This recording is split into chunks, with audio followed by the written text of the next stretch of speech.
One of the biggest challenges in Cities Skylines 2 isn't building the city itself, it's finding a use for the huge stretches of land around the edge of the map. Leave them empty, and the whole city can look unfinished no matter how much time you've spent detailing your city centre, suburbs and industry. Today, I'll show you how to plan and build 4 projects that are quick to create, will fill those big awkward gaps, and make your city look far more complete when you zoom out. To pull this off, I'll be using a range of new workshop assets along with a specialist industry project that I haven't seen attempted in Cities Skylines 2 before. And while today's build covers a huge area of the map, there'll still be plenty of detailing along the way, so don't worry about that.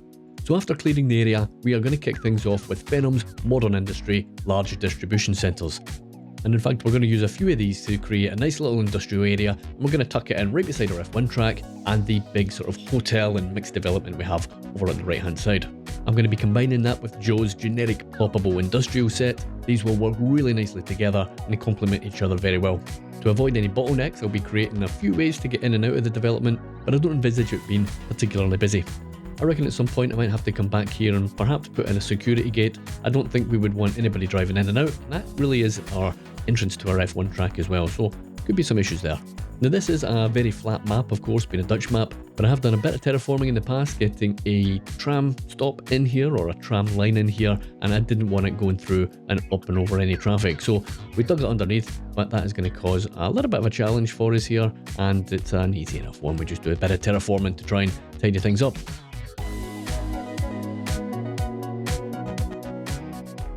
I reckon that's looking a little bit better, and of course once we get some vegetation in here and a bit of detailing, it'll look significantly better. Now these buildings are of course all completely functional, so they will need some road networks to make sure that we get essential city services delivered here, and I reckon with the bones of the development put in place, or at least the first part of it, time to expand it onwards. Now these big distribution buildings do come with a number of dependencies. I didn't load them up. What I chose to do was to decorate them myself, and detail them myself. All of the vehicles that come with it are all North American vehicles. I thought it would kind of annoy me a little bit if I had that in, so I decided just to put the extra effort in and customize it. That said, I think looking back, just using the dependencies that come with it wouldn't have been too much of a problem. I don't think realistically I'm going to be zooming in and checking out deliveries on the trucks all that often. But ultimately that choice is yours to make. To preempt any issues with congestion and really just to break it up a little bit visually when the trucks are coming in, I decided to give them a good number of different entrances and exits. Maybe not necessarily the most realistic thing in the world, but I think it worked pretty well. Now I'm going to show you a brand new mod. This is City Watchdog by Honor or River Moki. You guys might have had City Controller in the past. This is basically a reworked and rewritten version of that mod. There's a good number of improvements, but the main thing it allows me to do, in one click, I can switch on and off notifications. And I can tell you, if you hate looking at notifications or you're making any type of video, you are going to want to have this mod. There's more to it, but that's the main thing I'm going to be using it for. So let's just take a very quick step back. We can see that we've used a pretty big chunk of land there already. Didn't take too long. We got some really big assets, and all we need to do for our first project here is to make it look a little bit better. So while I get cracked on with that, I should mention, if this is the first time that you've watched any of the videos from me, then this is in fact part of a series. This is episode 32 of our Dutch-themed city of Noevorden.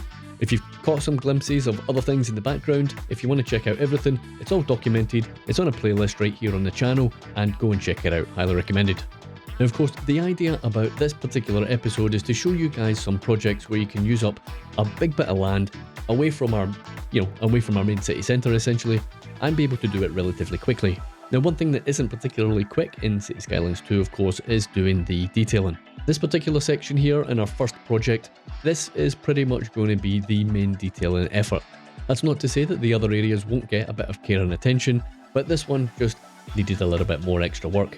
One thing you can do, however, though, to speed things up is to use some mods that are going to help you along and make things a little bit quicker. One such mod is Extended Cargo Transport Pack by Maestro. This is fantastic. If you do any sort of detailing in your industry areas, you're going to want to pick that one up.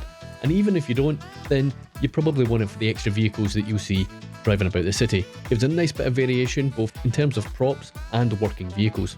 If you guys have got any more good ideas for, similar mods that I've maybe not seen or shown on the channel, pop them in the comments. Obviously, I'm always looking for adding more. And it's not like the playlist isn't big enough already. Now that is all looking a little bit shiny and a little bit new. I think in this particular area, I think we should have a little bit of dirt. And what I also think is that these big distribution centres that we have there on the left hand side, I don't think it would be unreasonable to expect that perhaps we have maybe an F1 team or two have their headquarters or their factory potentially up against our track here. It has that sort of generic look about it, and of course, not every F1 team has a fancy HQ like McLaren. Well, that's my imagination going anyway. I guess it could host a whole load of stuff in those big buildings. Again, because it's that generic sort of build and it doesn't really have anything that's screaming out, any particular brands, it does give you all those additional options, which is really cool. So let's have a little check at night. I just want to see how the additional lighting is. Of course, we've removed all of the silly lampposts that we have basically in our yard, and we've replaced them with some custom lights that we've dotted around the place. There are some bigger ones that we've got off the PDX mods that have a significantly bigger footprint, but they are super bright, and I thought I'll just keep the lighting a little bit more dimmed. The other thing with those lights is that they can flicker quite badly. Had a pretty bad result on the F1 track in fact, so I would want to use them sparingly, but they do work particularly well along the highway. So here you can see I'm just putting in the branding. I say branding, really just sticking to the same colour when I'm putting in the trucks. I think for this one I prefer that little bit of uniformity, but I reckon in future episodes when we really start building out industry, we're going to have some significant industry coming up in future episodes over the next sort of few months, then I think probably to keep things a little bit more manageable and be able to pull it up even quicker, pull it together even quicker, then we'll use those dependencies that we talked about earlier with these distribution centres. So I'm going to condense the final part of this particular section, then we can have a look at the finished result for Area 1. We're going to do a quick 60-second time lapse, and I'll catch up with you in 1 minute.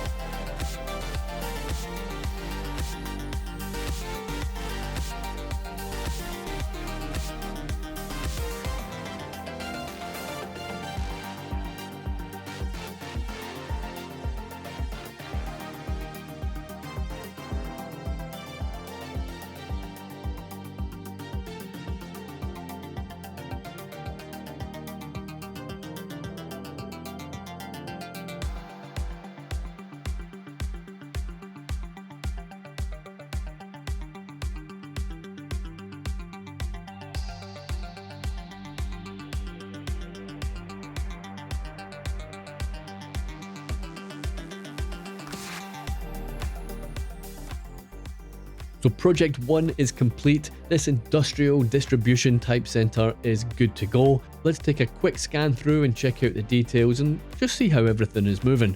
As you can see here at the end, we've got a reasonably decent transition into our existing city, and I think with the networks that are there already, I think we've got pretty good connectivity. Of course, we do have bike lanes going throughout the development, and they connect to the wider network that we have, the wider dedicated network that we have, which you can see here at the top of the screen.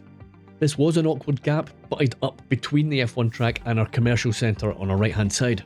I think it's something you would potentially see in real life, and we've managed to kind of block it off from the fancier area with the addition of a strategic tree line. Although that industry build is quite large and taking up a big chunk of space, it's actually going to be the smallest of our projects today. Now we're going to start on the leisure development. And when I say leisure development, what I'm talking about is building a golf course. This is really possible by using a mod by Joe. Again, it's his modular golf course pack. Absolutely fantastic addition to the game, and the nice thing about this is that it's going to be super quick to build it. Now you see me eyeballing an asset there, that's actually part of the pack that's used to make the driving range. Now what I'm going to do is I'm not actually going to use the driving range, it might make an appearance elsewhere in the city, but that's going to be a really nice prop, and you can put that up behind any of your football fields wherever you have them in the city. So I just wanted to point it out, even if you're not going to build a golf course, you might want it just for that prop. So the way that this works is that you've got to pop down the clubhouse. The clubhouse is like your starter building almost, if you like. From there, all you need to do is click on it or click the menu for it, and it will bring up a number of different upgrades. So the upgrades will include various different greens, various different fairways, and in addition to that, you're going to get a few props to make things a little bit more realistic. You'll notice that the greens are raised, so what I thought about doing initially was really just terraforming around that. I thought bringing the ground down a little bit and then fitting the greens into it would give a better result. As you can see here, it's relatively flat, and all you would need to do is just do a bit of terraforming around the back to kind of smoothen things out. And as I'll show you just here, it does give a pretty good result. The downside of that, however, though, is that it just takes a fair bit of time. a little bit more time than what I really wanted to invest in this. I wanted to have these big areas done, and I wanted to have them done quick. So I ended up doing it for the first couple, but after that, I just plonked them down and just cracked on with actually building the course. So the way the asset works is that you use a tee-off area. Leading on from the tee-off area, you will then have your fairway, and at the end of the fairway, you should have your green. You can mix and match all the different assets and come up with your own unique creation. Now obviously there's no set rules. You can have a full course of 18, or you can have a smaller course of 9. But one thing you will need to do is you need to connect them up. Now they do have built-in paths, and connecting them is pretty straightforward. You just use the vanilla pathing, and that's pretty much it. Now according to Joe, these things are all functional. They will be leisure opportunities for your city, providing you do actually hook them up to the wider network. So make sure that you're connecting them to the roads, for the clubhouse, and you're connecting them to paths for the path network. This course is out on the outskirts, but we are going to be adding a bit of life just directly to it, to the left-hand side, a little bit later on in this video. So hopefully we can get some sims in here, making the most of the leisure opportunities. And I reckon it would be pretty satisfying to see them actually using the thing. Obviously we don't have golf animations, but we do have exercise animations, and that's what I would expect to see, hopefully. So let's just zip through this. I'm going to very quickly create 18 holes, and then we're going to make it a little bit more interesting with some of the landscaping work that I'll be introducing.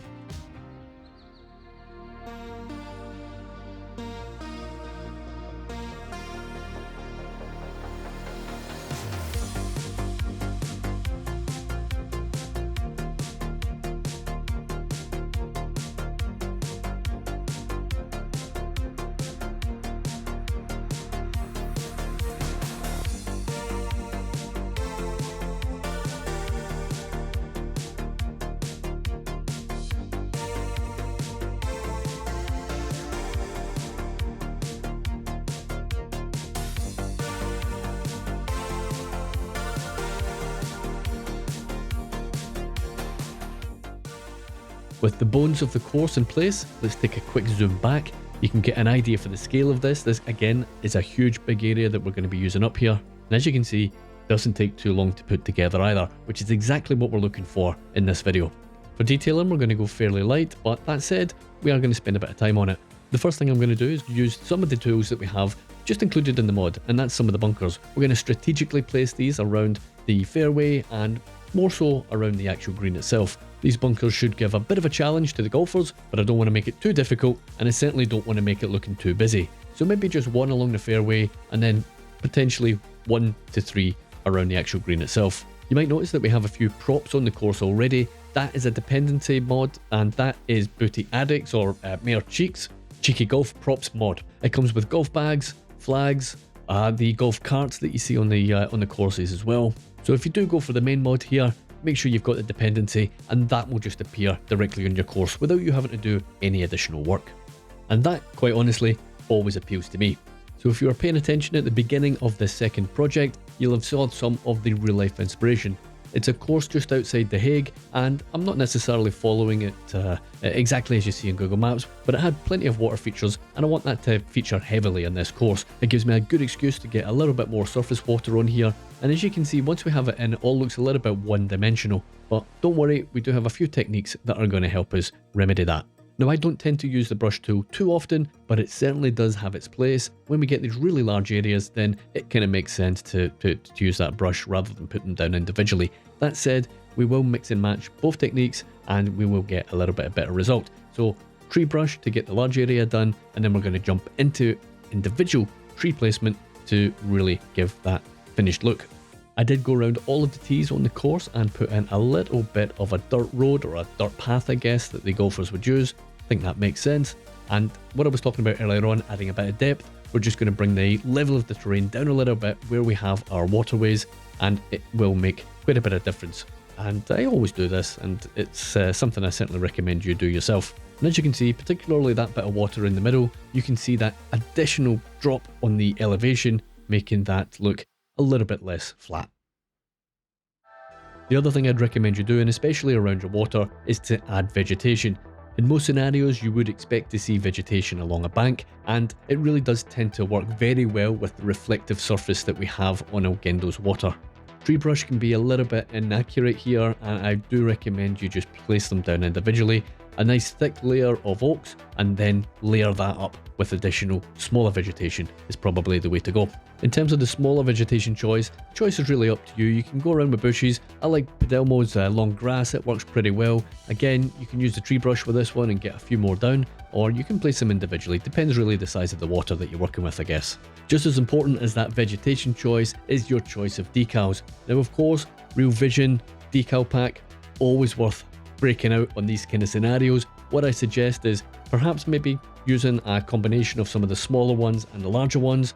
Use something light to bring a little bit of lightness obviously to some of the banks, and what you can do is use something a little bit darker, a little bit muddier perhaps, and maybe have that underneath your trees. Again, just creating contrast and creating a little bit of difference in the colour.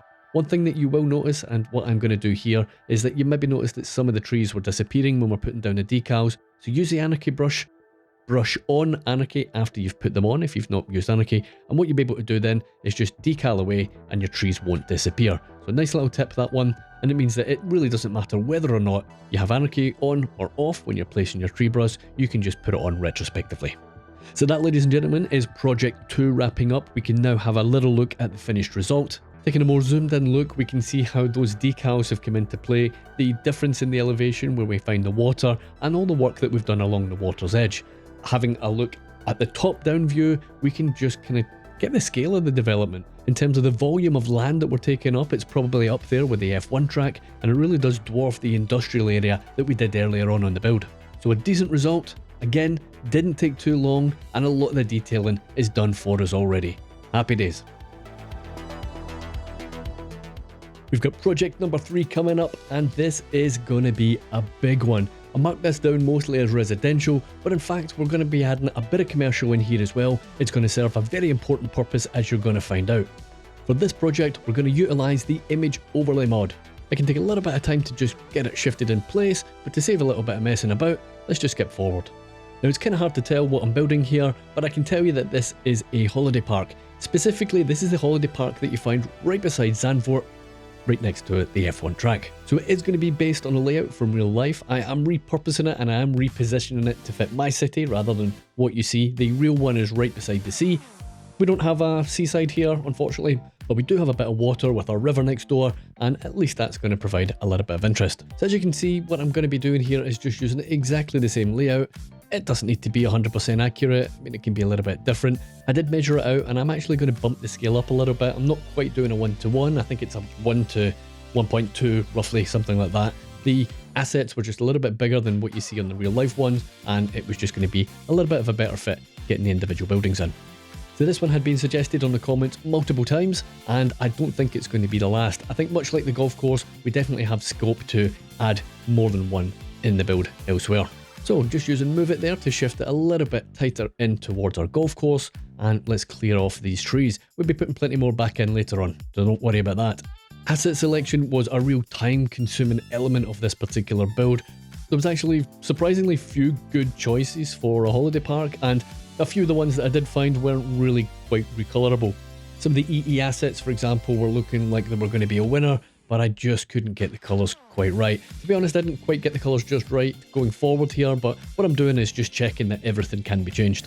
If you want to build this yourself, just pay attention to the assets, go use Find It, and you'll be able to save yourself quite a lot of time, and you can just use exactly what I'm using here if you want.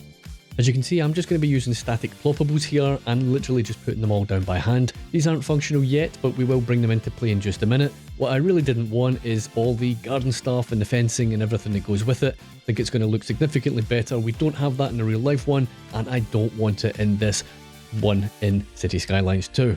One mod that I'm really going to be utilising here is StarQ's Advanced Building Control. So we featured this on the channel quite a few times before, but it's always worth a shout out. You can basically take any building. With one click, you can create a static ploppable of it. Super useful. I ended up finding the buildings that I wanted. They weren't static ploppables, but all I did was just use that mod and I created them. The beauty of that mod is that you can use it on any building, so it doesn't have to be base game or vanilla or anything like that. It can literally be, a custom asset that you've downloaded from PDX mods, and you can grab a static ploppable and create it directly from there. Really, really useful. Absolutely recommended if you want a little bit more creativity in your build. So here we're just going to do a quick toggle on and off just to see how things are going. Now things are looking pretty sparse at the moment, but after not too much time, this is what we're going to be ending up with. Significantly different. So let's crack on to the next phase of the build. Near the entrance of the park, we do have a reasonable bit of parking. I think, I'm not entirely sure, obviously I've never been there, but I would imagine you park there and then you just walk to your accommodation. Alongside that frontage there, what I would also like to do is to add some normal housing, I guess some sort of low rent housing, and that would probably be for the workers. Again, I'm only guessing, but that's what I might expect to see. I'm going to use the area recolor tool, just a little bit quicker. We can just click directly on the buildings and really just cover a vast area. I can do individual buildings very, very quickly here and really just mix things up a little bit. I didn't quite get the red roofs correct in terms of what you see on the real life one, but it was as close as I could get. They're a bit darker than what I would have liked, but what can you do? Making sure that people are actually going to come out here, we are going to put in a ton of residential blocks right the way around. I might not necessarily do every single building, maybe do every one or two, leave it out. I don't want it super busy, but I definitely want a bit of life. We are going to be adding commercial here, which I'll be coming to in just a minute. I want to make sure we actually have some customers. Now in this part of the city, there is always scope for a little bit of waterwork, so we'll get a couple of places put in place. And in terms of the roads, I am just going to use the dirt one. I don't think they're actually dirt roads, but much like what we did in the agricultural build that we did a few months ago, I just want something that's going to be a little bit lighter and it's not going to look like the standard vanilla asphalt. Where the net lanes join up, they'll quite often leave a little bit of an untidy line, so we're just going to go around with the matching decal from Elgendo and we are just going to basically phase them out and cover them up. The way that we're going to tackle the vegetation is much like what we've done in the golf course. To get the big areas covered, we're going to be using the tree brush with Anarchy on. This will make sure that we can really fill the big gaps and we're not going to be sticking trees on water or on the roads or on the housing. We can get that big area covered really quickly and then we can come back, revisit it, and then where we need that little bit of detail and where it makes sense, we can add individual trees and make it look that much better. Where we make developments like these, we can split it up and have multiple points of interest within the main development itself. So that's what I'm going to do here and really create the first one. I guess you can make the argument that the water features are a bit of a point of interest in their own, but here I'm going to be making a little bit of an adventure playground, or I'm not really sure what you would call it. I guess just a playground maybe, I suppose, but it's not going to be functional. We can't get the roads in here. I don't want the roads in here. I don't want cars coming through. So really, it's just going to be looking the part for now, but we will at least make it look nice. Because this is its own little subsection, I am going to just take a minute and just put a few of the decals down here. Again, light, dark, layer them up a little bit, extra little bit of targeted vegetation, and we should be good to go.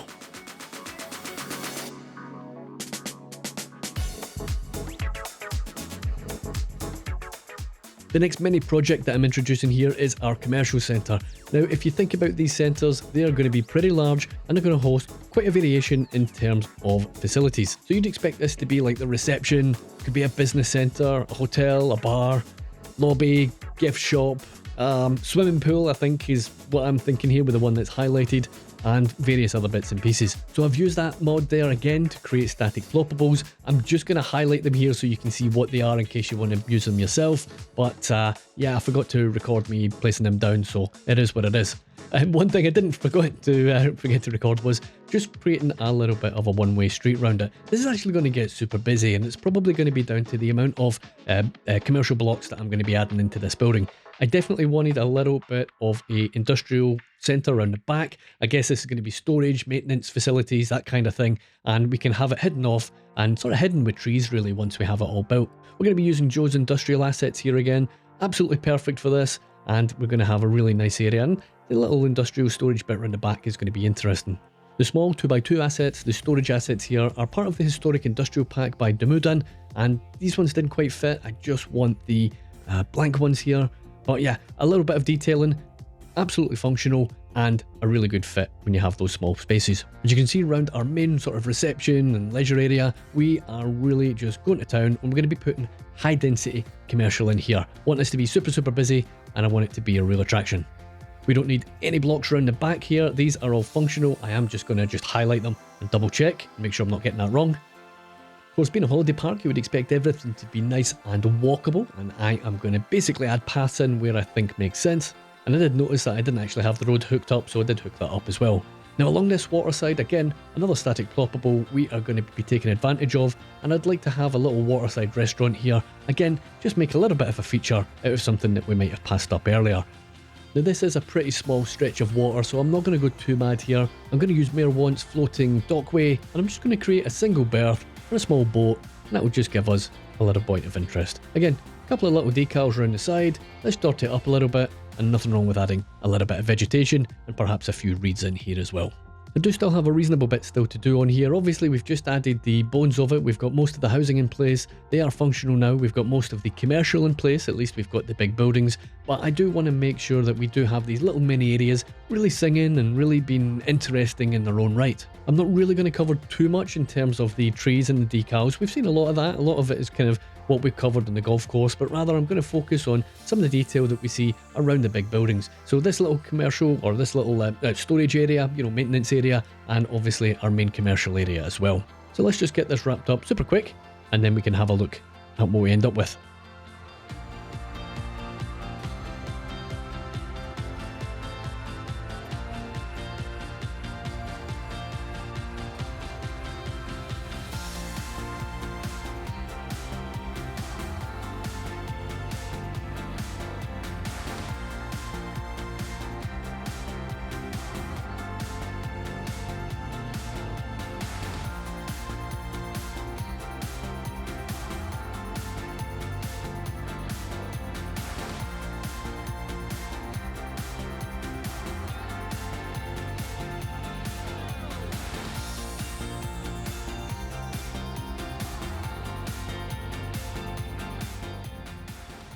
So I talked about this earlier on. I want to ensure that we have a connection between our housing here and our golf course. We can see how everything works together here. We have the employee accommodation here beside our reception, and then behind that, of course, we've got a selection of sort of chalets and holiday homes. Taking a closer look now at all of the assets that we've binded together from the leisure venues pack, Hurricane have managed to do a fairly decent job combining all of these together, and I reckon it's fairly close to the kind of complex that you might find in these big parks. But I reckon the real beauty on these builds is that you can use up a really large amount of area and you're not having to detail really all that much.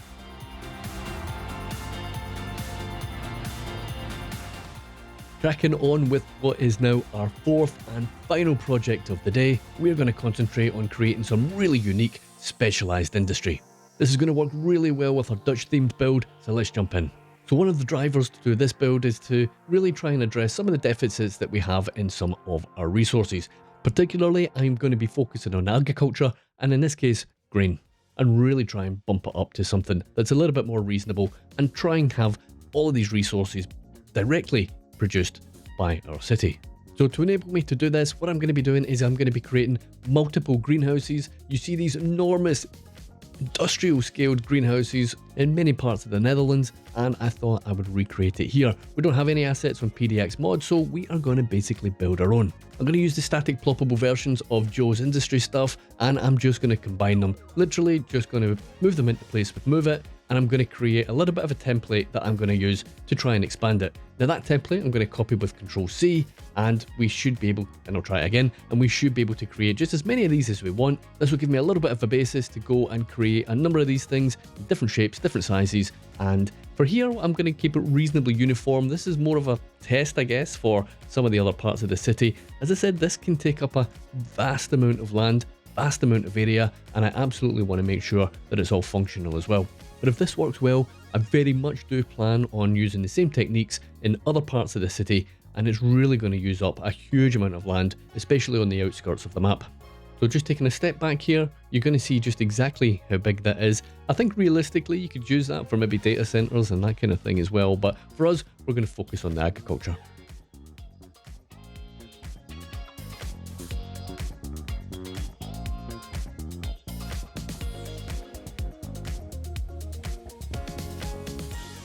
Now these things don't much look like greenhouses at the moment, industrial or otherwise. So what we're going to do is we're going to grab some props, just the normal farming ones, greenhouse ones, and we are going to do a little bit of a copy and paste as well. Same techniques, we'll just line them up, copy and paste, and we'll be able to just make as many as we want in whatever size we want. So a little bit of trial and error really just to get the sizing here, and again, very easy just to expand it. Now I am going to make each template, I guess we'll call it a template, and shift it into place. Now, what happens here is if I make the buildings and then put the glass roofs on them, when we do a copy paste, it doesn't keep the heights. The greenhouse element, the roof element basically just drops to the ground, which is no good. But to be honest, doing copy and paste and then shift them into place, no great hardship. We get lucky here in terms of the sizing worked pretty well, and all it really required was just a little bit of adjustment to make sure it kind of fit within the confines of the actual building, underneath. Now, bizarrely, one thing that I found a little bit tricky, and I'm not entirely sure why, because it's basically monochrome, it's black and white or shades of grey, was just really getting the colour spot on. I didn't think that it would be so difficult. In the end, I basically ended up with this. I think it's probably the closest to what I see on Google Maps. You've got a little bit of a shading with the, with the glass, and most of the buildings, in fairness, are glass on the very sides, but of course, we don't have any assets to do that, so we're going to have to go with the warehousing underneath. Now, one of the most interesting aspects of this type of build is the buildings that you find in front of these really massive industrial complexes. You might expect them to be offices or perhaps something more industrial, but they are in fact housing, and it looks pretty much like farmhouses to me. Not at all what I was expecting when I zoomed in on Google Maps, but there you go. For me, it was something pretty unique. I haven't really seen anything like that before. Really surprising. Certainly don't get anything like that in the UK that I can think of. I think if you have these big complexes right behind your house, you're probably not going to be too happy most of the time. That said, if you're in Holland, or in Netherlands rather, then I'm assuming these people have these facilities as part of their farm, their industrial agriculture. But I'll be honest, I don't really know, and I didn't look into it, but I'm sure you guys will let me know in the comments. Now you're going to see me paint some agricultural land on here. This is part of the, I want to say, extra detailing tools or extra landscaping tools even. And yeah, we'll make sure that we are going to be able to grow grain here. All I'm going to do is just make sure that we've got the farmhouse, have that down beside some of the UK assets that we have here. And I'm going to really just expand it out, and anything that looks like a reasonable bit of a farmhouse, I'm basically going to plonk it along this main road. So as I said, this is very much a bit of a tester for what I'm going to do and expand later on.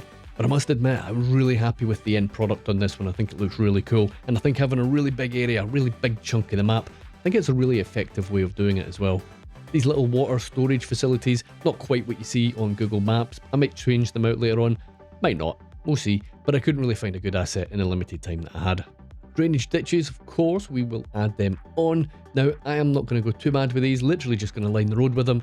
As I said in previous episodes, I don't really have any great need or want to go and look into water systems further, especially when they're just net lines. With these farms, essentially, we'll call them farms, I guess. With these farms now functional, what I'm going to do just in a minute is go and check the grain levels and see just exactly how much we're producing. The simulation's been running for a little while now, and we should have a reasonable idea just how much we've added with this small amount of farmland. And hopefully, it might give me a little bit of an idea just exactly how much more I'm going to need to fulfill that demand. Here's a quick check-in. I think it's looking pretty good so far. What I'd like to do is just add a bit of generic industry around the back. I think we've got a bit of space for it, and I don't mind just plopping down a couple of random ones here. So now we can check the numbers. We're producing 405 tons. We were producing 175 before we started, so we've more than doubled it, which is a pretty decent number. To fulfill all of the demand that we have in the city, we are going to increase it by another fourfold. So plenty of scope to add, and I guess if we go a little bit mad and add too much, we can always export it. Around the back of the golf course and our holiday park, we had a bit of an awkward area. I thought potentially about maybe making a bit of a hotel resort. Might look nice up against the water, but I had to play about with it, and it just kind of sucked. And then I thought, you know what, a splash of colour, maybe perhaps with a bit of normal farmland, might do the trick. Now, all I'm going to be doing really is just putting down surfaces. I will make one of them functional. We may as well, we've got the space for it, and all I'm going to do is just tidy up the trees. So remove all the random trees in the middle of the field, tighten up some of the borders, really just hide the transition, between the surfaces, and we should be good to go. And here you can see just exactly how everything fits. Now, I'm pretty happy with that, but we will be taking a closer look in just a minute. We do, of course, have a little bit of final detailing to do in our last project, so let's get this wrapped up right now.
Before we take a closer look at the finished project, Project 4, I want to just show you guys just exactly how things came together and really just exactly how much land that we've actually taken up on this build.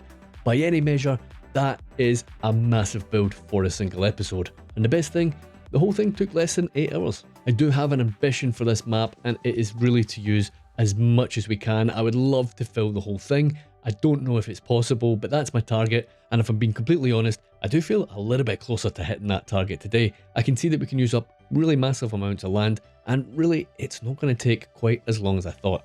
So that's pretty encouraging. Looking forward to doing the rest of it. Especially with these big greenhouses, they're going to take up a big chunk of land, and that's going to give me a nice project to get my teeth into on live streams, because I'm not going to be making another video out of a huge amount of greenhouses, let's be honest. I'm interested in what you guys thought of this episode. I would be specifically more interested in terms of the 4 individual projects. Which one you liked best? Which one do you think you might have in your city? So let me know below. If you're somebody who just skips to the end of the videos just to check out the cinematics, you're going to have to go back to the end of each chapter and have a look at them individually. If you've enjoyed this build, click on one of these links. You might enjoy that too.